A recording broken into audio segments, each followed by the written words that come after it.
So we turn now to the reading of selections from Kohelet and the book of Ecclesiastes. And I do want to say a few words about the book before we read it. Um, I think it's especially important this morning in light of everything going on, because the book can be read as kind of the height of cynicism and despair. And this year I really have a very different read of it. And I find it very moving and powerful. I sat early this morning and read the book in its entirety. We'll chant just some excerpts from it. Um, but reading in its entirety reveals, I think, a lot of profundity that and wisdom that's important for us right now. Kohelet, in its internally in its own structure and according to tradition, is attributed to Shlomo HaMelech, King Solomon, because it opens by saying, "I, the son of David, king of Jerusalem." Um, and so we're hearing the words of someone who is experiencing, in many ways, the maximum of human power, right? He's the king. Um, and I think that, and Shlomo HaMelech, of course, also is known for having attained the limits of human wisdom, for being as wise as anyone could be. And this is someone who is really sitting in the struggle of the limits of what wisdom has to offer, the limits of power, and human mortality. And I want to say up front, before I offer anything else about my read of this, would that we had leaders today who sat in that struggle, who really understood that more and more power is not a path to resolving life's complexities and pain, and that there are limits to what human beings can understand and know. There's a humility here that is a really important model for us. But what emerged for me this year, really sitting with this book, is that this is not at all a struggle with a lack of faith. This is not a question of whether there is a God. This is a struggle with meaning in life, assuming faith. This book struggles with the value of human effort and human striving for goodness and for wisdom in light of forces that are overwhelmingly more powerful than any human being can be. Both God's providence and divine will, right? Like, where is there a role for human initiative if we believe that God is omniscient and that God has a plan and everything is fated? So then what difference does it make what we do? And also the power of human mortality. And also, I feel in the book a struggle with structural injustices and barriers to goodness and progress that are built into not only a particular society, but the very fabric of the human condition. That it is the nature of the human condition for example, real wisdom to be ignored, even life-saving wisdom, in favor of foolishness. That somehow the wrong voices get listened to, right? Such a contemporary thing that he's struggling with. The reality that we all know of good people suffering and evil people prospering. Witnessing the way that life is filled with heartbreaking ironies and unfairness. And the way that we seem to be at the whim of seemingly irrational power, both human and divine. The book deals with the fact that progress is not linear or inevitable. He says, don't ask why things seem to be worse than they were before. It's a fruitless question. It's the way of the world.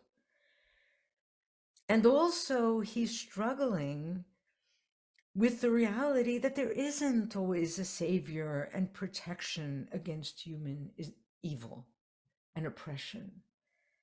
And there is no answer as to why. I was remembering as I was reading the book, one of my most profound teachers and mentors who I always remember on Yiskur was the partner at my law firm, Robert Callaghy. And I remember once sitting in a room with him, we were preparing for a deposition, and Saddam Hussein was doing his work, his worst. And Bob was really a very, he really was a tzaddik in a lot of ways. And he had a certain kind of innocent naivete. And in the middle of preparing for this deposition, he just turned to me. I was in my 20s. And he said, why is he doing this? Why is Saddam Hussein doing this? And I was so young, and I thought, like, I don't know, what are you asking me for? Like, I didn't really get the depth of the question. Now I do. Right? He was struggling as a person of faith. He was a devout Catholic with, like, why do people do such horrible things? How do we, like, he couldn't just continue preparing for a deposition without, like, stopping to say, like, what's wrong with us? What's wrong with the human beings? Right? So I think this is what Kohelet is struggling with. All of the absurdities of life and its impossible contradictions. And I want to say also, it's impossible to miss, as we read this book, the connection with the opening of the Torah, with Parshat Breshit, and the way in which Kohelet, at the very end of the book, refers to Tov v'Ra, right? Im Tov v'Im Ra, like the mysteries that we just trust God kind of manages at some point, of good and evil, and the way the Torah opens in the creation story of the Garden of Eden with good and evil, and then of course the narrative of Cain and Abel, which is so underlying the book. Hevel, hevel, hevel, hevel, hevel. Everything is meaningless, waste, vanity. It's Abel's name, right? The fact that in that the good guy dies in the story of Cain and Abel, right there at the beginning of the book, right? The good guy dies from someone else's anger and jealousy. And then, of course, when we probe deeper, and thank you to Joy again for this reframing for me of thinking of Abel, of Cain, right? That Cain too is kind of a victim here. The a life of a sense of rejected offering. That the best I have to offer isn't enough, isn't wanted, isn't meaningful, makes no difference. I think Kohelet is sitting in both sides of the Cain and Abel story, right? Am I just like gonna die having achieved nothing because someone else was angry and, right, and committed violence, like all the people who died this morning? Or am I gonna live my life feeling like I give the best I have to offer, and even so what? Right? That's where the book sits. And so the reverberating theme of the book, Tachat Hashemesh, Tachat Hashemesh, Tachat Hashemesh, under the sun, under the sun, under the sun. There is nothing new under the sun. There's nothing, right? Has a dual meaning. On the one hand, it means this worldly, right? Kohelet is saying, don't give me platitudes about rewards in the world to come, some other realm in which to find meaning. I'm looking for meaning in this world, below the sun, not above them, in this world now. And also, Tachat Hashemesh means, how do I find meaning relative to the light of the sun? It's a metaphor for God, right? There's a beautiful midrash on Parshat Bahalotcha about the lighting of the menorah every day in the temple when it stood, right? And the question was, what's the meaning of lighting a candle relative to the light of the sun? What are we doing? Right? Why does God need us to light a menorah? What's the point? And that's also the Tachat Hashemesh, right? Like, what can a human being do that has any meaning whatsoever in light of God's omnipotence and omniscience? My Yitron is the question he keeps asking. What can a person add? What does my life add? And so while I have sometimes read this book as world weary or cynical or burned out, right? And some see it as an anti-religious book. This year I see it so differently. It's a deeply religious book. And it's expressing a hunger for deep, brutal honesty and an unwillingness to settle for a faith that offers platitudes or ignores the irresolvable questions at the heart of a thinking person's life. That's what the book is about. And so when he says, for example, there's that line, it's better to go to a house of mourning than a house of feasting. It's in chapter 7, right? And vexation is better than frivolity. I don't think he's saying it's because it's better to be in a state of grief than in a state of joy. I think he's saying it's better to be deep and real than to seek out distractions and a surface false veneer of everything's fine, right? It's better to be angry at the world than to just engage in frivolity because it's real. Now, ultimately, of course, and I think this is so important, there are all kinds of pietistic readings of Ecclesiastes, and I'm not a fan. I, I don't think the book offers any real solution to the conundrum. And that's its power. It doesn't offer a solution, it offers strategies. It offers ways of being in the world that can allow us to live with joy and meaning in the face of pain and meaninglessness. And here are the strategies that I see him articulating, and then we'll read the selections. The first is gratitude, a practice of gratitude. So he says in chapter 5 that one should take joy in the pleasures of life and in one's blessings. And he goes one step further, and he says, know that your ability to enjoy it is also a divine gift. It's not just the thing itself. Your ability to find pleasure in it, whether it's because you actually live long enough to get to celebrate the fruits of your labor, not everyone does, or because you have the capacity for joy, that itself is a gift. So be grateful for that. Gratitude. The second thing is relationships. Stick together in the process. Two is better than one. A threefold cord is never broken. When one of you falls, lift each other up. When the world seems cold, keep each other warm. Doesn't resolve the falling. It doesn't make the cold go away, but we can be there for each other.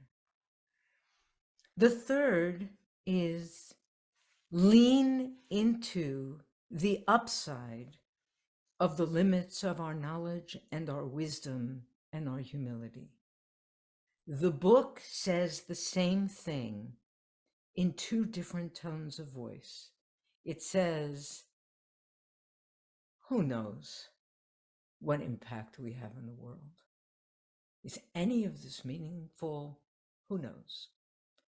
And then it says, who knows what impact we have in the world? Where is meaning to be found? We don't know. So, he says, send forth your bread upon the waters, and after many days you will find it. It's the beginning of chapter 11. Think long term. Don't indulge in short term resulting.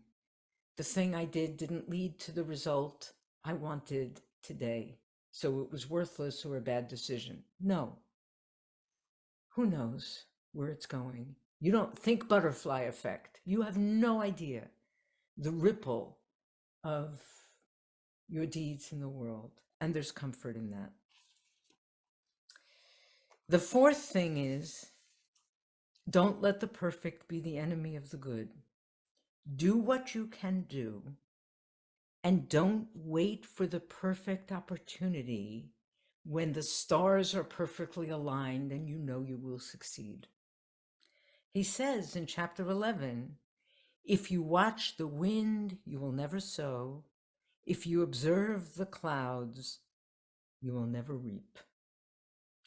Right? It's a reminder of that beautiful quote that Aurora Levins Morales brings. It wasn't original to them. Steer by the stars, not the weather.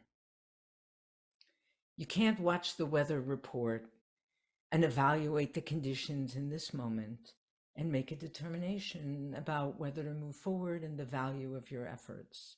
Steer by the stars and do what you sow every morning, reap every night. Just keep doing it and trust that at some point something will matter. And then the last piece, which really reframes for me the end of the book. You know, the end of the book ends like Sofakol, at the end of the day, fear God, observe the mitzvot. That's all you got. And I always wondered, like, is that actually a later edition that was tagged on to the end to save the book? Because the rabbis were worried that it was an anti-religious book, you know, and it's so sensual. It's so much like seize the day, live for the moment, enjoy what you have because, right? And so they stuck on this little pietistic, no, observe mitzvot, because otherwise they couldn't rescue the book. And I actually don't think so. Because earlier, just a little bit before in chapter 11, there's this surprise moment. There's a verse where he says, Umatok ha'or, v'tov le'enayim lir'ot et hashamesh. How sweet is the light. What a delight for the eyes to behold is the sun.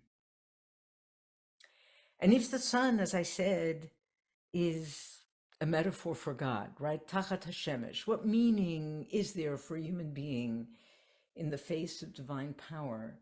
This is the moment where God's light bursts through. And he says, oh, but it's so beautiful. It's just so beautiful. And it's so sweet. And for all of my questioning and my challenging that is real and that I live with and that I will not bracket and just ignore, it is also true that I love life so much. And I love God so much. And there are these moments when that love just breaks through. And the bottom line is, in the end, I do what I do for that. Right? My yirah, in the end, fear God and do the mitzvot. Even my yirah, my awe of God, is grounded in love. And so in those moments when it feels hopeless or it feels meaningless or the system, the human system, the divine system, the whole world, the human condition just feels so impossible to navigate. In the end, I come back to my love. And that is the source of my hope and my faith in humanity and in myself and in God and in the whole enterprise of life.